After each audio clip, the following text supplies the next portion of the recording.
Hey, it's Coach Taylor from SmarterTeamTraining.com. I got a chance to meet a guy many years ago at an event in Ohio, and he came right up to me right afterwards. And I gotta commend people who do this. If you're going to professional development clinics, conferences, events as a whole, and you're not walking up and shaking the hands of the presenters and just introducing yourself, you don't have to have a long-winded conversation, but just putting a name to a face, it goes a very long way. And I can say that I speak at a lot of events, and I'm very fortunate to do that. And I bet you I remember 90% of the people who come up to me and just shake a hand and just say thank you very much for the opportunity, or just introduce themselves in general. And Coach Joe Miday did that right off the bat. At the time he was at Ohio, he walked right up to me, and I still remember to him to this day. He was wearing jeans and a black belt, and I know that for a fact. And we just kept in touch, man. And I'll be honest, I kept in touch with him even vicariously. Just when I scroll through and just want to look up schools, I was one of those guys that just wanted to see how he was doing. And I'm not doing that just because he's on the phone with me right now, but that's the honest truth. It's cool to meet people who are willing to go out of their way just to say thanks, man. It's cool to do that. So, hey, Joe, man, it's a privilege and an honor to have you on the phone, my man. I know you got a ton of cool things going on right now, and I know you're a pumped-up dude. So I'm looking forward to an outstanding conversation, buddy. Absolutely. I actually remember that. That was at the Ohio State Clinic. I was at Marshall University as an assistant, and I went to that clinic on my own just to get a little better. And, yeah, I remember that. Good times.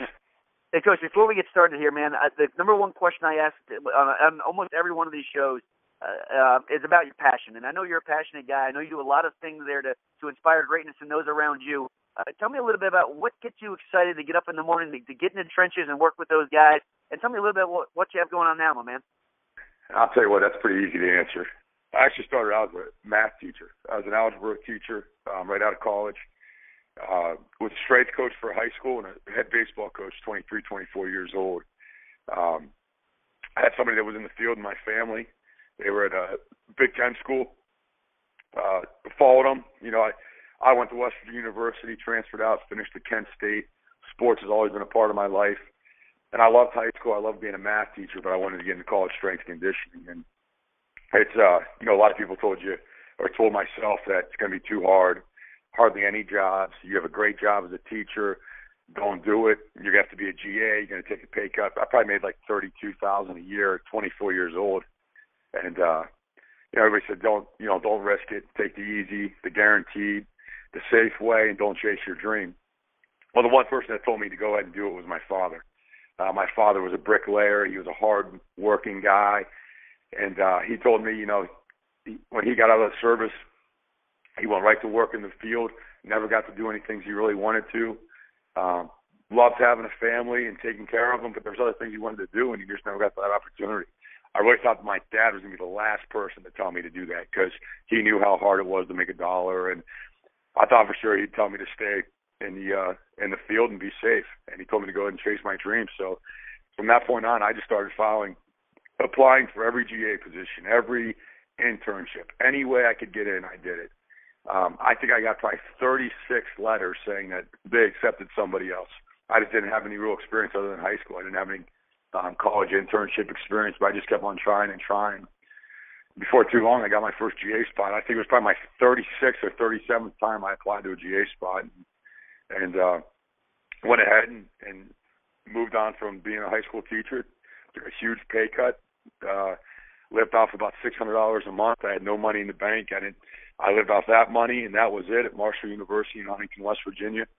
And the great thing about my story is, and it's not a great thing, but when you talk about motivation and what gets me up every morning, is the first game we played that year, when I was a GA, was going to be West Virginia University, where I went.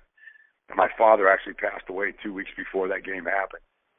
So now, I went out in that game and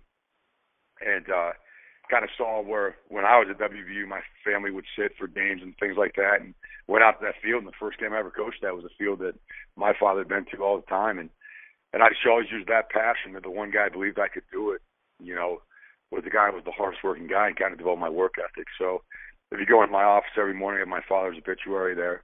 A lot of people told me I wouldn't be able to do it. There's only 119 football jobs at the time when I was getting into it. Now there's 128. But just the odds are ridiculous to make it. But without knowing what drives you and not having something powerful behind you, complacency can set in, and it's not going to happen. And I think that's one of the biggest problems in the profession is complacency, and people lose that drive. And I think that's one of the reasons why I made it to where I'm at right now is because I've had that motivation. I know it drives me every day I get up. Rarely do I tell that to the players. Very few players know where my passion comes from, where my drive. But it's in the back of my mind, and, I'm trying to get the best out of them every day. So that's always fresh. Every day I walk in my office, I look at the picture of my father, and I know he's the one guy that never actually got to see me fulfill my dream, but he's the one providing the drive every day. Hey, Joe, man, I got a question from a high school athlete perspective, if you wouldn't mind. From a high school athlete perspective, and that could be from the coach's perspective as well. I mean, how important is in-season training, strength training or conditioning or the bigger picture of athletic development in season? I mean, how big or how important is that at the college level? And then when kids are transitioning, how important should that be in a high school program as well? Well, I think when you talk about in-season training, you're talking about injury prevention. I always got to remind myself these kids are here for, number one, an education, number two, to play the sport they're in. And when you talk about in-season training, and then we're limited to hours in college, but I have to keep my guys as strong as they can be throughout the year to stay healthy. So, I mean, in-season training is as valuable as out-of-season training for that point of view. I mean, I still lift very heavy in season, and a lot does play on what our bye week is, if we have a late bye week, how we're holding up. So I kind of programming when it comes into in-seasons week to week for me because I'm trying to, evaluate where we're at as a team, where we're at healthy-wise. Are we going to squat this week? Are we going to press to a front squat? Are we going to go to a hip press? But in-season-wise, for me it's all about injury prevention. It's about keeping the guys strong and keeping them healthy.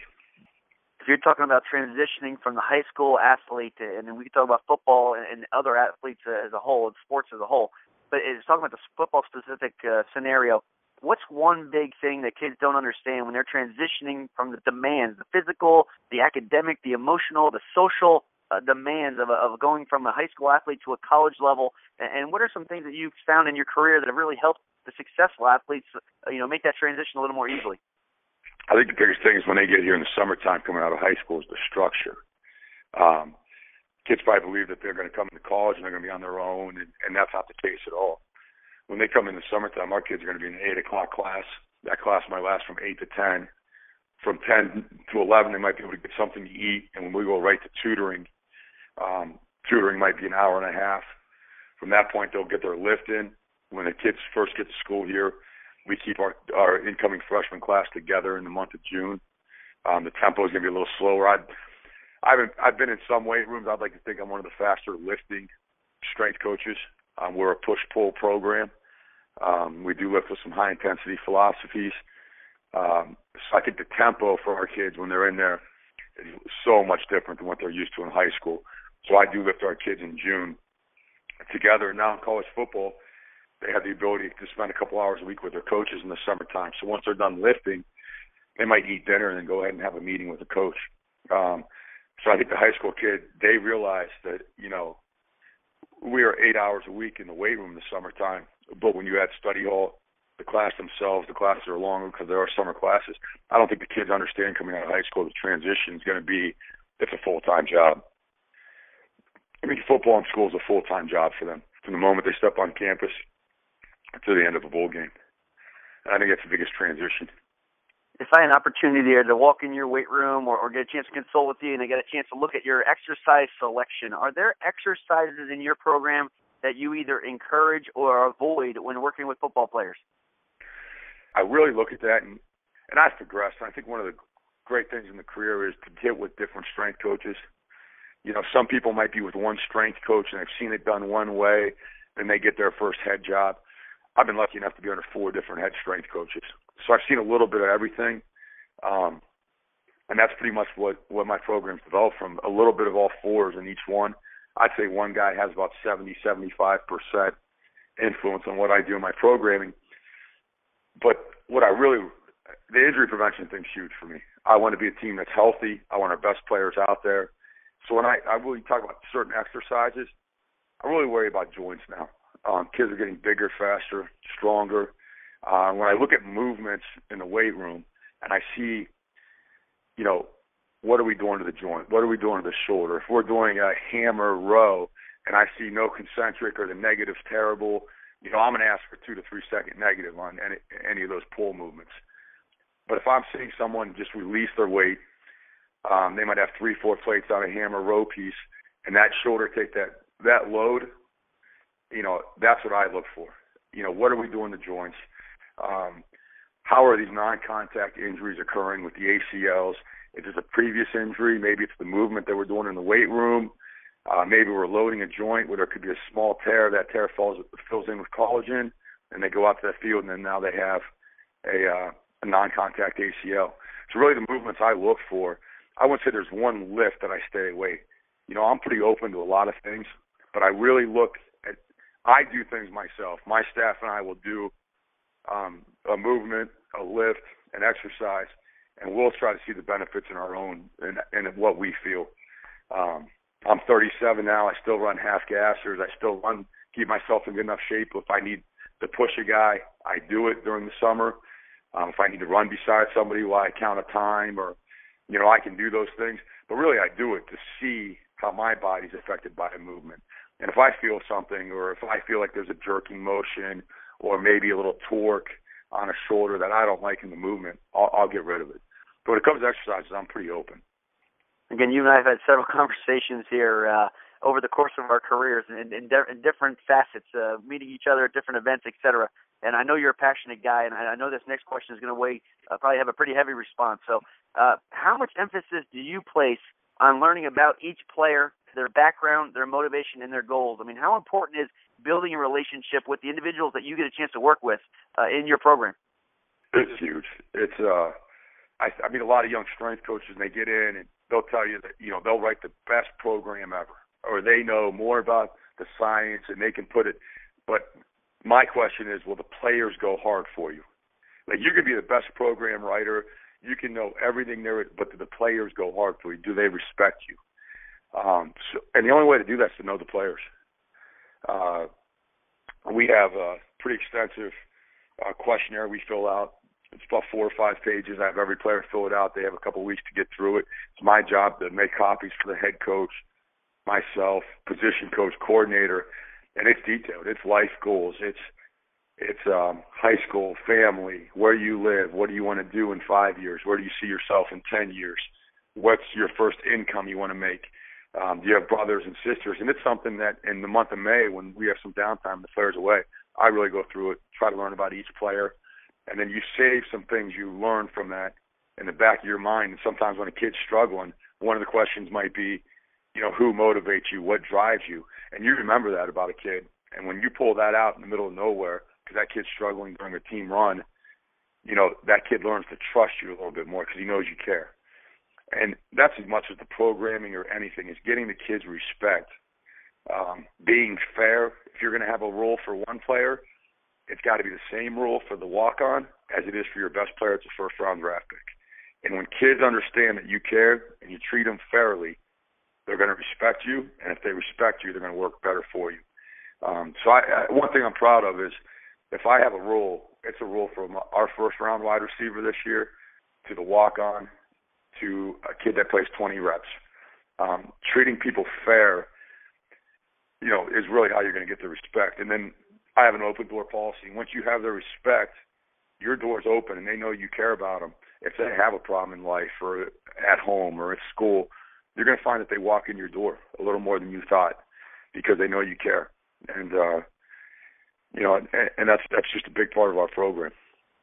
Obviously, in the high school setting and even going from the college to the pro setting, the combine numbers is always something that people are going to ask us about. Now that I'm in the private sector, I mean, it's a common question. How do you get your bench up? How do we get a faster 40? What can we do to increase vertical, et cetera? And then the same thing when college guys are coming back, even sophomore, junior year, that summer when those guys are, or even winter when I have them, they're already asking some things that they can do to start implementing into their program. Yeah.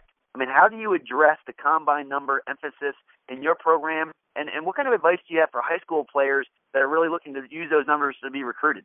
The combine numbers are huge, and we use, as soon as the combine's over, the first thing I do is one of my staff members responsible for finding out every number that was taken, averaging every number, and then they were up on our wall immediately, so our players know where they're at with the potential first-round draft pick, the second-round draft pick.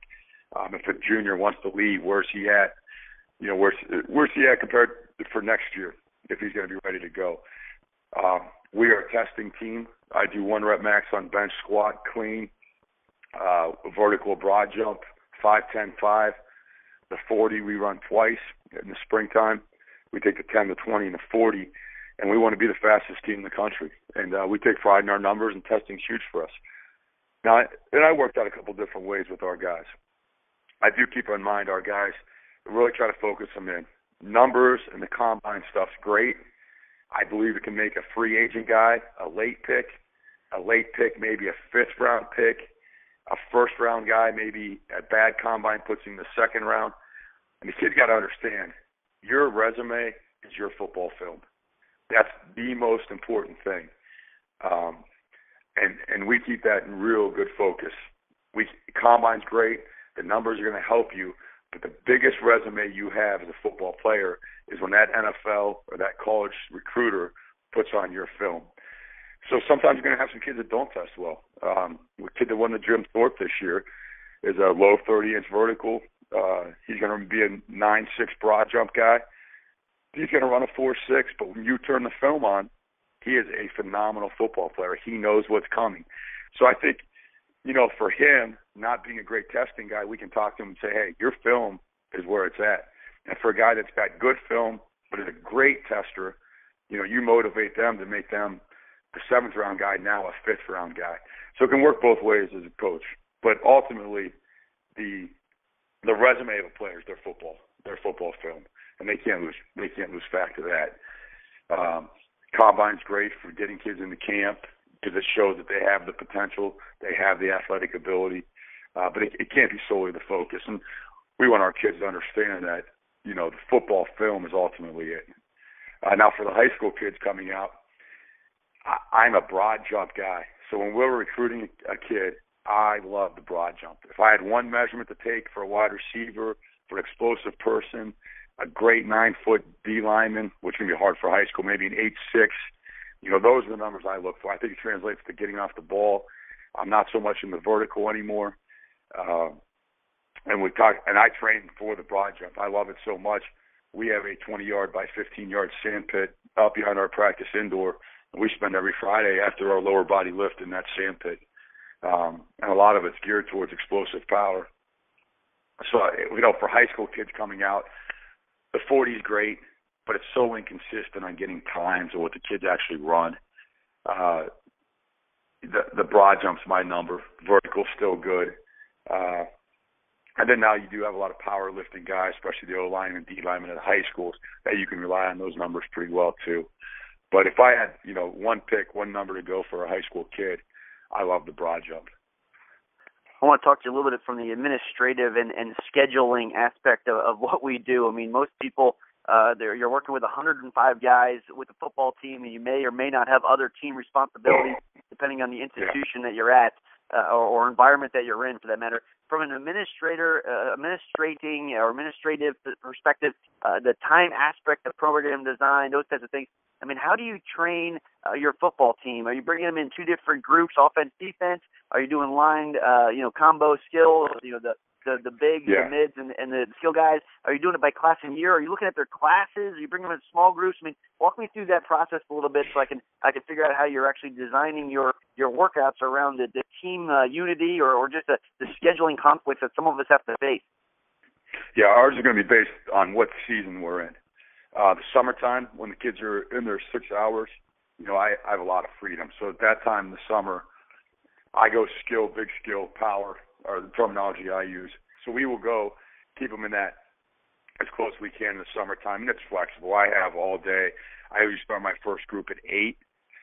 Depending on how many players we have, really doesn't matter to me because I want small numbers. My staff's going to coach reps.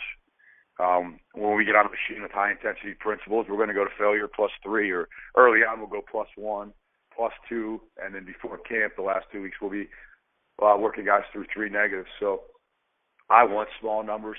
I want guys to go to pull-ups to failure with great form with the 2-second negative. You know, And to do that, I have to have groups of 20 or less with 5 strength coaches. That way we can watch 4 to 5 guys and train them hard. Now, because of that, our time frame isn't as long because we're training guys so much harder. So we would be looking around 4 to 5 groups of about 20 guys. In the summertime, we'll do a big skill, and power.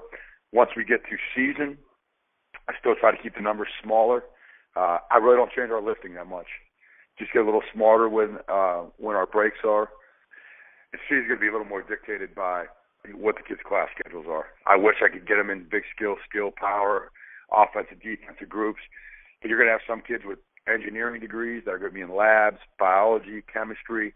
You're going to have some kids with sports administration degrees that are going to be much more convenient as a strength coach to get them in groups. So I wish the in-season was a little better. We do start groups in-season at 6 a.m. I try to get our younger guys, our non-travel guys in those groups.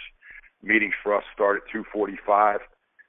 Now with the free snacks and unlimited snacks, our kids get snacks at the facility for lunch, and then training table is going to be after practice. So I try to get everybody lifted by 1:30 to get them a chance to get something to eat, because why put all the work in the weight room if you can't take care of them nutritionally?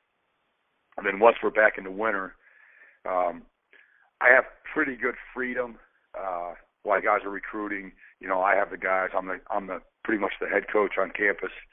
So we'll try to go big skill, and power again. You know, and you talk about the administrative part. Administrative part gets harder and harder. For us, our splits are Monday, Tuesday, Thursday, Friday. So when it comes to charts, you know, most of my stuff's going to get done on Wednesday. But now as a head strength coach, you're going to have maybe a meeting with the athletic trainer 2 or 3 times a week. You might meet with academics, making sure the kids are going to class, doing those type of things. The DFO might pull you out of nowhere just because you got an instance with a player. So it gets harder and harder each year because there's more and more going into the strength and conditioning, what the strength and conditioning coach does. So finding that time, a lot of times is going to be after work. And I do my program on a weekly basis. I have the outline done for the semester or for the season, like the winter lifting, but I leave some flexibility in there where I can change it week to week. If I feel like, you know what, we're a little behind on hamstrings, or, you know, I neglected this, or, you know, right now we only did neck twice this week. I really want to do it 3 times the next week. So, you know, that administrative part of doing the budgeting, doing that stuff has really become after work for me because, you know, the Wednesday just doesn't, we do speed training and Wednesdays as a large group, and it just doesn't seem like you have enough time anymore. But also with the team, in the summertime, we will do team runs. We try to get together twice a week as a team.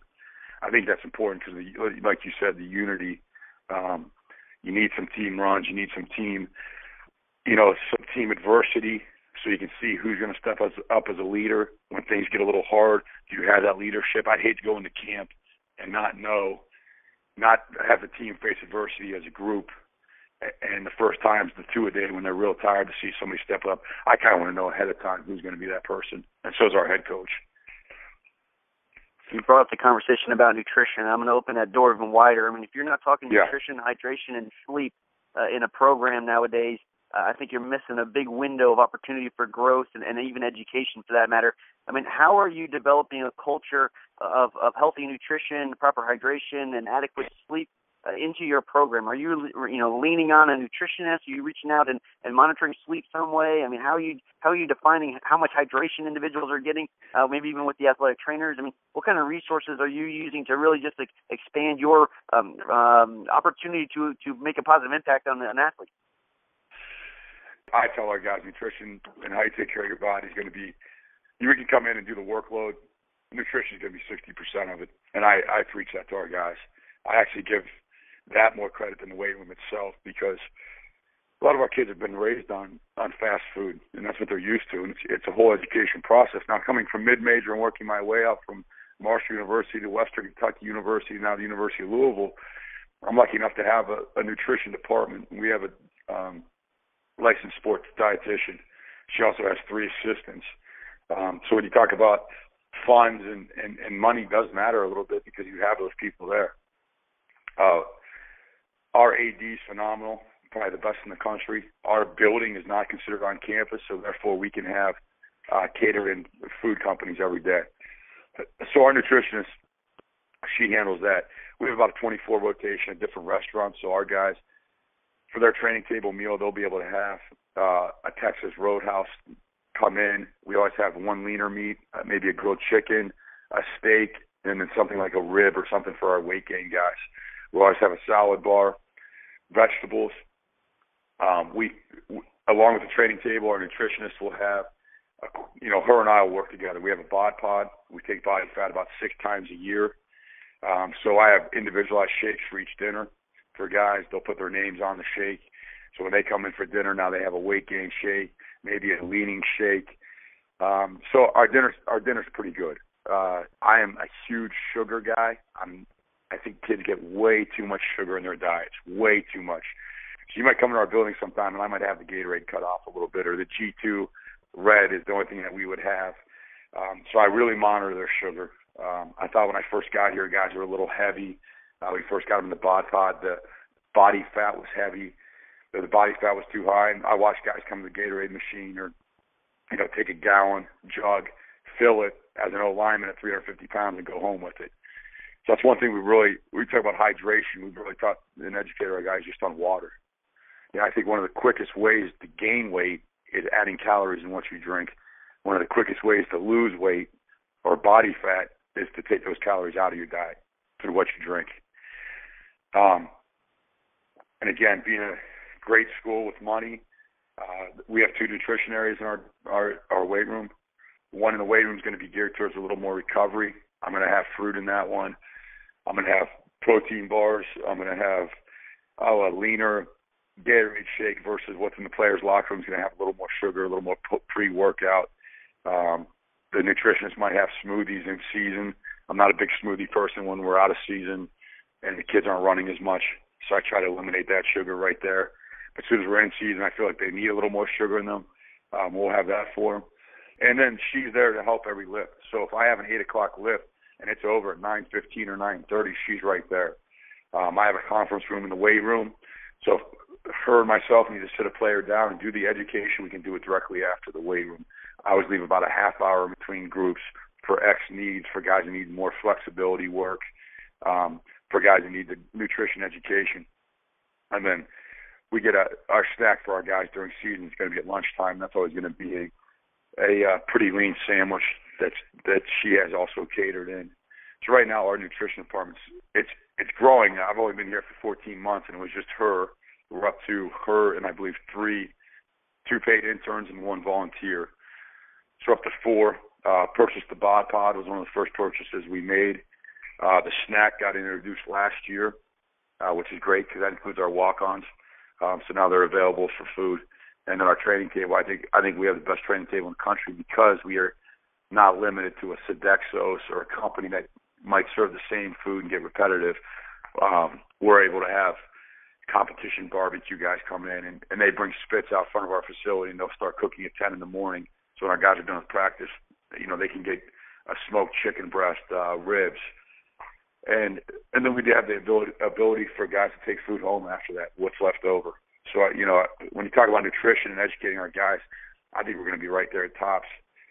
The other huge thing, and something we added this year, and I think it really helps with our weights, when our guys come off the practice field, and I got this from another strength coach in the SEC, our nutritionists are there, and they have cut up fruit on skewers. If our guys are going to get sugar, I want it to be from a natural sugar, like a fruit, bananas, strawberries. So our guys come off the practice field, recovery starts instantly. They have a table on their way back to the cold tubs, and every kid will get a skewer of fruit. Could be pineapple, could be strawberries, could be bananas are big, and they have 1 8-ounce shake already made for them. So as they walk to our cold tubs, which is about a 80-yard walk, the recovery process starts immediately after practice. And this is probably the best weights we've had throughout camp and in the season. I think that was the largest part is we started recovery the second practice was over this year. And that's something I'll continue from here out. Joe, I know you're a busy guy, and I know you're also taking an opportunity out of your spring break. I mean, we don't get too many opportunities to just kick her feet up and catch her breath for a second. And I appreciate you taking some time out of your spring break here just to have a conversation with me, if you wouldn't mind. But, man, if anybody had any questions about anything we talked about here on the show, or just wanted to reach out to you to even expand their own professional network, I mean, how could they go about reaching out to you and finding out more information about what you have going on, my man? The easiest way to get a hold of me is going to be through email. I return all emails within 48 hours, regardless if it's somebody looking to get in the field and wanted advice to wanting to know about job opportunities or something we do in our program.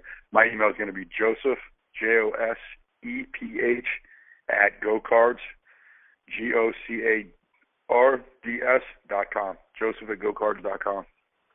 Well, Coach, again, man, I appreciate the opportunity way back in the day to shake your hand. It's been fun watching the process of your development throughout your career. I feel like I'm an outsider fan of yours, my man, regardless of where you're at. It's been cool to watch your journey. It's awesome to call you a friend, and a colleague, and a peer.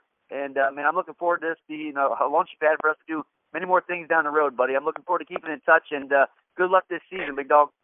All right, I appreciate it.